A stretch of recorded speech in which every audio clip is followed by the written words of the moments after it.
നമസ്കാരം. സൈറ ലേണിംഗ്സിന്റെ പുതിയൊരു ക്ലാസ്സിലേക്ക് ഏവർക്കും സ്വാഗതം. ഇന്നത്തെ നമ്മുടെ വിഷയം ഉത്തരാധുനിക കവിതയാണ്. ഉത്തരാധുനിക കവിത എന്ന് പറയുമ്പോൾ എന്താണ് ഉത്തരാധുനികത എന്ന് മനസ്സിലാക്കണം അല്ലെ? എങ്കിൽ മാത്രമേ ഉത്തരാധുനികതയിൽ അല്ലെങ്കിൽ ഉത്തരാധുനിക യുഗത്തിൽ എഴുതപ്പെടുന്ന കവിതകളുടെ സവിശേഷതകൾ അല്ലെങ്കിൽ പ്രത്യേകതകൾ എന്തൊക്കെയാണെന്ന് നമുക്ക് മനസ്സിലാക്കാൻ സാധിക്കും. ഈ ഒരു 15 മിനിറ്റ് ഉത്തരാധുനിക കവികളെ എല്ലാവരെയും നമുക്ക് പറയാൻ സാധിക്കില്ല. അതുകൊണ്ട് തന്നെ നമ്മുടെ പരീക്ഷകളിൽ വന്നു കണ്ടിട്ടുള്ള ചില ഭാഗങ്ങൾ എടുത്തിട്ടുണ്ട്. അതുപോലെ തന്നെ അതുമായി കൂട്ടിച്ചേർത്ത് പഠിക്കാൻ പറ്റുന്ന ചില ഉത്തരാധുനിക കവികളെയും അവരുടെ കൃതികളിലെ പ്രധാനപ്പെട്ട ചില വരികളെയുമാണ് ഈ ഒരു ക്ലാസ്സിൽ ഞാൻ ഉൾപ്പെടുത്തിയിട്ടുള്ളത്. ഈ രീതിയിൽ ചോദ്യങ്ങൾ കുറച്ച് വർഷങ്ങളായി നെറ്റ് പരീക്ഷയിൽ ചോദിച്ചു കാണാറുണ്ട്. അതായത് ഒരു കവിതയിലെ വരികൾ നൽകും, ഏത് കൃതിയിലെ വരികളാണെന്നോ അല്ലെങ്കിൽ ഇത് ആരുടെ വരികളാണെന്നോ ഉള്ള ചോദ്യങ്ങളാവും വരിക. ആശാന്റെയും ഉള്ളൂരിന്റെയും വള്ളത്തോളിന്റെയും ഒക്കെ വരികൾ ഇപ്പോഴും വന്നു കാണുന്നുണ്ട് ചോദ്യപേപ്പറുകളിൽ. അത് കൂടാതെയാണ് ഈ ഒരു കാലഘട്ടത്തിൽ എഴുതപ്പെടുന്ന കവിതകളിലെ വരികളും ചോദിക്കുന്നത്. അപ്പൊ അത്തരത്തിലുള്ള ചില കവിതകളെങ്കിലും അല്ലെങ്കിൽ ചില പ്രധാന കവികളുടെ വരികളെങ്കിലും പഠിച്ചു വെക്കേണ്ടത് അത്യാവശ്യമാണ്. എന്താണ് ഉത്തരാധുനികത എന്ന് പറഞ്ഞാൽ? ഉത്തരാധുനികതയ്ക്ക് പല പേരുകളുണ്ട് അല്ലെ? പല പേരുകൾ നമ്മൾ കേട്ടിട്ടുണ്ട്, പല സംജ്ഞകൾ നമുക്കറിയാം. ആധുനികതയ്ക്കും അത്യന്താധുനികതയ്ക്കും ശേഷം പൊതുവായി പാകപ്പെട്ടു വന്ന സവിശേഷമായ സാംസ്കാരിക കാലാവസ്ഥയെ കുറിക്കുവാൻ സാമാന്യമായി പറഞ്ഞു പോരുന്ന സംജ്ഞകളാണ് ഉത്തരാധുനികത, ആധുനികോത്തരത, ആധുനികാനന്തരത തുടങ്ങിയ സംജ്ഞകൾ. അർത്ഥനിഷ്പത്തി അല്ലെങ്കിൽ അർത്ഥനിഷ്പത്തിയിൽ നേരിയ വ്യത്യാസമൊക്കെ ഇവയ്ക്ക് പറയാമെങ്കിലും പര്യായ പദങ്ങൾ പോലെ ഈ പദസംജ്ഞകൾ പ്രയോഗിച്ചു പോരുന്നുണ്ട് ഇന്ന്. ആധുനികതയിൽ നിന്നുള്ള വികാസവും പുതിയൊരു ഭാവുകത്വ നിർമ്മിതിയുമാണ് ഉത്തരാധുനികത. ആധുനികതയ്ക്ക് ശേഷമുള്ളത് അല്ലെങ്കിൽ ആധുനികതയെ ഉല്ലംഘിക്കുന്നത് എന്നീ നിലകളിൽ ഉത്തരാധുനികതയെ നമുക്ക് കാണാൻ സാധിക്കും. അപ്പോൾ ഉത്തരാധുനികത അല്ലെങ്കിൽ ഈ ഒരു കാലഘട്ടത്തിൽ എഴുതപ്പെടുന്ന കവിതകൾ വളരെ സവിശേഷമായി തന്നെ പഠിച്ചു പോവേണ്ടത് ആവശ്യമാണ്. ഞാൻ നേരത്തെ സൂചിപ്പിച്ചതുപോലെ തന്നെ. അങ്ങനെയാണെങ്കിൽ നമുക്ക് ചില കവികളെയും അവരുടെ പ്രധാനപ്പെട്ട ചില വരികൾ കൂടി കണ്ടുപോവാം.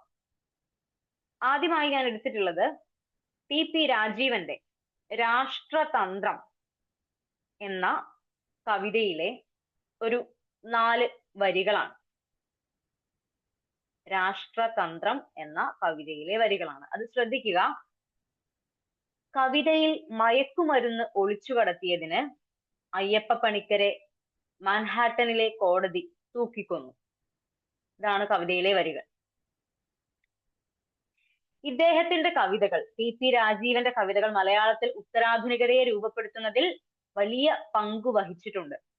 അയ്യപ്പ പണിക്കർ, ആറ്റൂർ, KG ശങ്കരപിള്ള, മേത്തിൽ രാധാകൃഷ്ണൻ, ചുള്ളിക്കാട്, സച്ചിദാനന്ദൻ തുടങ്ങിയ ആധുനിക കവികളുടെ കാലം കഴിഞ്ഞെന്നും ഭാഷയുടെ അരാജകവും വിജനവുമായ തെരുവുകളിൽ പുതിയ കവിത ഫ്ലാഗ് മാർച്ച് നടത്തുകയാണെന്നും പ്രഖ്യാപിച്ചുകൊണ്ടാണ് TP രാജീവൻ തന്റെ ഈ ഒരു രാഷ്ട്രതന്ത്രം എന്ന കവിത പൂർണ്ണമാക്കുന്നത്. 1982 എഴുതപ്പെട്ട ഈ കവിതയിൽ ഉത്തരാധുനികത അല്ലെങ്കിൽ ഉത്തരാധുനിക മലയാള കവിത തുടക്കം കുറിക്കുന്നതായി കരുതുന്നവരുണ്ട്. പുതിയൊരു ഭാഷാഘടനയും അതുപോലെ ആവിഷ്കാര ശൈലിയും ഒക്കെ TP രാജീവന്റെ കവിതകളിലൂടെ മലയാളം തിരിച്ചറിഞ്ഞു എന്ന് തന്നെ നമുക്ക് പറയാൻ സാധിക്കും. അദ്ദേഹത്തിന്റെ മറ്റു കവിതകൾ, പ്രധാനപ്പെട്ട മറ്റു കവിതകൾ ഏതൊക്കെയാണ്? ഇര, കുചേല സദ്ഗതി, ദി കുറുക്കൻ, പരിണാമഗുപ്തി, വാസ്കോഡ ഗാമ, മീൻപിടുത്തം, ചീവീടുകൾ തുടങ്ങിയവയെല്ലാം അദ്ദേഹത്തിന്റെ മറ്റ് കവിതകളാണ്. അടുത്ത ഒരു കവയിത്രി സാവിത്രി രാജീവനാണ്. അപ്പോൾ അവരെ പറ്റി പറയുകയാണെങ്കിൽ പുതുകവിതയുടെ ഭാവധ്വനികൾ ഉൾക്കൊള്ളുന്ന രചനകളാണ് സാവിത്രി രാജീവന്റെ. സമാഹാരങ്ങളെ മറ്റ് കവികളുടെ കൃതികളിൽ നിന്നും മാറ്റി നിർത്തുന്നത്. ത്രൈണ സത്തയുടെ ആഴങ്ങളെ സൂക്ഷ്മതയിൽ ആവിഷ്കരിക്കാൻ സാവിത്രി രാജീവന് കഴിയുന്നുണ്ട്. അത് അവരുടെ കവിതകൾ വായിക്കുമ്പോൾ തന്നെ നമുക്ക് മനസ്സിലാകും, അല്ലെ? അമ്മയും മകളും കൂട്ടുകാരിയും ഒത്തുചേരുന്ന ഒരു ആർദ്ര മനസ്സ് കവിതയിൽ സ്പന്ദനം കൊള്ളുന്നത് നമുക്ക് വരികളിലൂടെ അനുഭവിച്ചറിയാൻ സാധിക്കും. ഇത്തരത്തിൽ സാവിത്രി രാജീവൻ എഴുതിയ ഒരു കവിതയാണ് വേനലിൽ കവിത എന്നത്. വേനലിൽ കവിത എന്നാണ് ആ ഒരു കവിതയുടെ പേര്. അതിലെ വരികൾ നോക്കൂ. കവിത ഭീരുവിനെ പോലെ ഒന്നും ഒളിച്ചു കടത്താറില്ല, ഒരു കഷണം ധ്വനി പോലും. എന്താണ്? കവിത ഭീരുവിനെ പോലെ ഒന്നും ഒളിച്ചു കടത്താറില്ല, ഒരു കഷണം ധ്വനി പോലും. ഈ വരികൾ സാവിത്രി രാജീവന്റെ വേനലിൽ കവിത എന്ന കൃതിയിലേതാണ്. ഈ ഒരു കാര്യം ഓർത്തുവെക്കുക. ഉത്തരാധുനിക കവിതയുടെ സുതാര്യതയും നൈസർഗികതയും ഒക്കെ തന്നെ സാവിത്രി രാജീവന്റെ കവിതകളിലൂടെ വെളിവാക്കപ്പെടുന്നുണ്ട്. അവരുടെ മറ്റൊരു കവിതയാണ് പുറപ്പാട്. അതിലെ വരികൾ നോക്കൂ. എഴുതിക്കഴിഞ്ഞില്ല കവിതയിൽ നിന്നും വാർന്നു തുടങ്ങി രക്തം. എഴുതിക്കഴിഞ്ഞില്ല കവിതയിൽ നിന്നും വാർന്നു തുടങ്ങി രക്തം. പുറപ്പാട് എന്ന കവിതയിലെ വരികളാണ്. സാവിത്രി രാജീവന്റെ മറ്റു കവിതകളും നമുക്കറിയാമല്ലേ. പ്രതിഷ്ഠ തുടങ്ങിയ കവിതകളൊക്കെ നമ്മൾ സാധാരണ കേട്ട് ശീലിച്ചിട്ടുള്ളതാണ്. അല്ലെങ്കിൽ പരീക്ഷകളിൽ സാധാരണ പ്രതിഷ്ഠയെ പറ്റിയൊക്കെ ചോദിച്ചു കാണാറുമുണ്ട്. സാവിത്രി രാജീവൻ ഉത്തരാധുനിക കവികളിൽ പ്രധാനപ്പെട്ട ഒരു വ്യക്തിത്വമാണ് എന്ന് ഓർക്കുക. സാവിത്രി രാജീവന്റെ കവിതകളെ കുറിച്ചെല്ലാം ഒന്ന് ഓർത്തു വെക്കുന്നത് അല്ലെങ്കിൽ പഠിച്ചു വെക്കുന്നത് നല്ലതായിരിക്കും. അടുത്ത വരികൾ ആരുടേതാണെന്ന് നോക്കാം. ആദ്യം ഞാൻ വരി വായിക്കാം. ഒരു സമ്രാട്ട് മറ്റൊരു സമ്രാട്ടിനോടെന്ന പോലെ, ഒരു സ്നേഹിതൻ മറ്റൊരു സ്നേഹിതനോടെന്ന പോലെ സമഭാവത്തോടെ നീ വരിക. ഒരു പുല്ലാങ്കുഴൽ രാഗത്തെ തേടും പോലെയോ, ഒരു ചോദ്യം ഉത്തരത്തെ തിരയും പോലെയോ അനായാസമാവട്ടെ അത്. ഇത് ആരുടെ കവിതയാണ്? റോസ്മേരിയുടെ കവിതയാണ്. എനിക്ക് നിന്നോട് പറയാനുള്ളത് എന്ന കവിതയിലെ വരികളാണിത്. എനിക്ക് നിന്നോട് പറയാനുള്ളത് എന്ന റോസ്മേരിയുടെ കവിതയിലെ വരികളാണ് ഇപ്പോൾ ഞാൻ വായിച്ചത്. ത്രൈണ സത്തയെയും പ്രകൃതി സ്വത്വത്തെയും പരസ്പര ആശ്ലിഷ്ടമായി കവിതയിലേക്ക് സംക്രമിപ്പിച്ച റോസ്മേരിയിൽ മലയാള കവിത ഭാവസാന്ദ്രമായി തീരുന്നുണ്ട്. സ്ത്രീ പുരുഷ സമത്വത്തിലും ലിംഗനീതിയിലും അതുപോലെ ലിംഗനീതിയിലുമൊക്കെ കവി പുലർത്തുന്ന ഈ ഒരു ആദർശ ധീരത കവിതകളിൽ പുതിയൊരു ലോകക്രമം തന്നെ സാക്ഷാത്കരിക്കുന്നുണ്ട്. സൗഹൃദത്തിന്റെ സംഗീത പ്രപഞ്ചത്തിൽ സർവ്വതും ലയിക്കുന്ന ഒരു വിശിഷ്ട അനുഭൂതി റോസ്മേരിയുടെ കവിതകളിൽ നമുക്ക് അനുഭവിച്ചറിയാൻ സാധിക്കും. അങ്ങനെയുള്ള ഒരു കവിതയാണ് ഇപ്പോൾ നമ്മൾ വായിച്ച എനിക്ക് നിന്നോട് പറയാനുള്ളത് എന്ന കവിത. ചാഞ്ഞു പെയ്യുന്ന മഴ എന്ന കവിതയൊക്കെ റോസ്മേരിയുടേത് തന്നെയാണ്, അല്ലെ? റോസ്മേരിയുടെ കവിതകളും അതുപോലെ സാവിത്രി രാജീവന്റെ കവിതകളും ഒക്കെ ചേരുംപടി ചേർക്കുക എന്ന രീതിയിൽ സാധാരണയായി നമ്മുടെ പരീക്ഷ പേപ്പറിൽ കണ്ടുവരുന്നുണ്ട്. അപ്പോൾ ഇവരുടെ എല്ലാം കവിതകൾ ഏതൊക്കെയാണ് എന്നെങ്കിലും നിങ്ങൾ ഒന്ന് ഓർത്തു വെക്കുക. പിന്നെ ഇതുപോലെയുള്ള ചില വരികൾ ഒന്ന് പഠിച്ചു വെക്കുക. വാക്കുകൾ ചേക്കേറുന്നിടം, ചാഞ്ഞു പെയ്യുന്ന മഴ, വേനലിൽ ഒരു പുഴ, വൃശ്ചികക്കാറ്റ് വീശുമ്പോൾ തുടങ്ങിയ കവിതകൾ റോസ്മേരിയുടേതാണ്.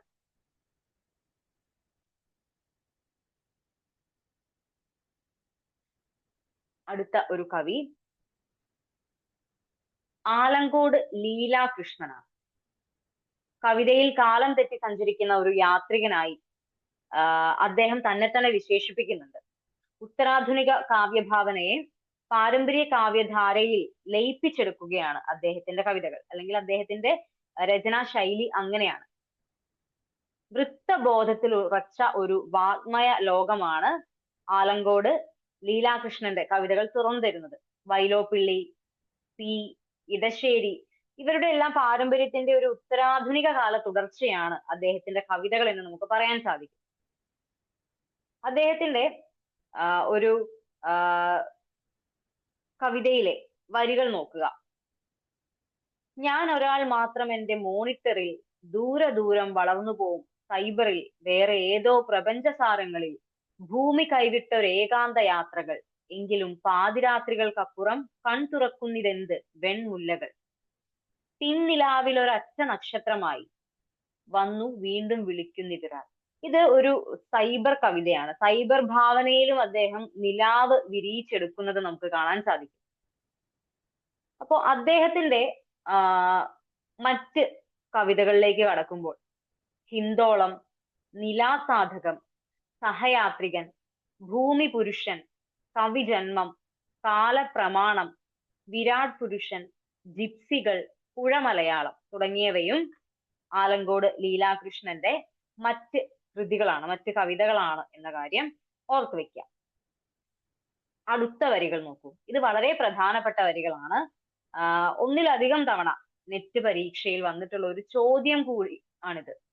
അല്ലെങ്കിൽ ഈ ഒരു ഭാഗത്ത് നിന്ന്, അല്ലെങ്കിൽ ഈ ഒരു കവിതയിൽ നിന്ന്, ഈ ഒരു കവിയുടെ കവിതയിൽ നിന്ന് മിക്കവാറും ചോദ്യങ്ങൾ വരുന്നതാണ്. ഒന്ന് നോക്കൂ. പറയൂ, നാട്ടിൻപുറത്തുള്ള മാങ്ങകൾക്കെല്ലാം രുചി മാംഗോ ഫ്രൂട്ടിക്കുള്ള പോലാണോ? ഒരു ചോദ്യമാണ് അല്ലെ.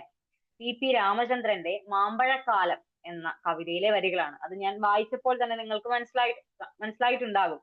മാമ്പഴക്കാലം എന്ന കവിത വളരെ ഇമ്പോർട്ടന്റ് ആണ്. അതിൽ നിന്നുള്ള ഈ വരികളല്ലാതെ മറ്റു വരികളും ചോദിക്കാറുണ്ട്. പറയൂ, നാട്ടിൻപുറത്തുള്ള മാങ്ങകൾക്കെല്ലാം രുചി മാംഗോ ഫ്രൂട്ടിക്കുള്ള പോലാണോ?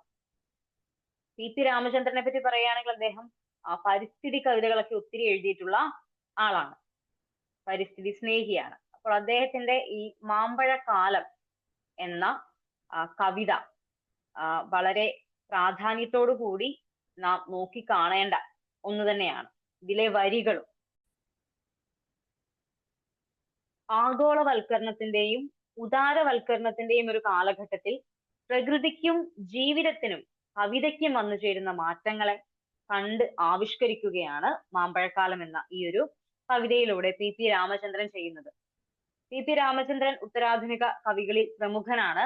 അപ്പൊ ഉത്തരാധുനിക കാലത്തെ നിർവചിക്കുവാൻ തന്നെ അദ്ദേഹം ഉത്തരകാലം എന്ന പേരിൽ തന്നെ ഒരു കവിത എഴുതിയിട്ടുണ്ട്. പഴയ കാലത്തിന്റെയും പുതിയ കാലത്തിന്റെയും അന്തരം ഭാഷയിലൂടെയും കാവ്യഭാവത്തിലൂടെയും വ്യക്തമാക്കി തരുന്ന ഒരു കവി കൂടിയാണ് പി രാമചന്ദ്രൻ. അദ്ദേഹത്തിന്റെ മറ്റൊരു കവിതയിലേക്ക് കടന്നാൽ ലളിതം എന്നതാണ് അദ്ദേഹത്തിന്റെ മറ്റൊരു കവിത. ലളിതം, അതിലെ വരികൾ നോക്കൂ.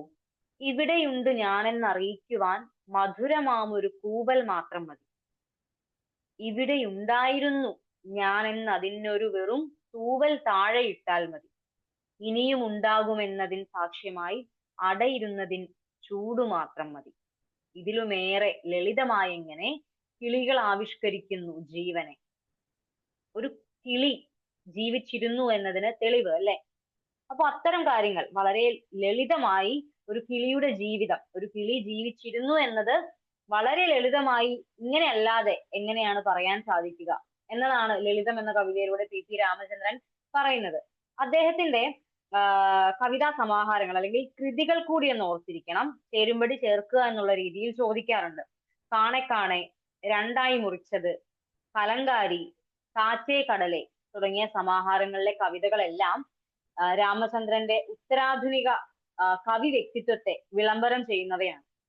അപ്പൊ ഇവയിൽ നിന്നെല്ലാം തന്നെ സാധാരണ ചോദ്യങ്ങൾ വരാറുണ്ട്. ചേരുംപടി ചേർക്കുക എന്ന രീതിയിൽ.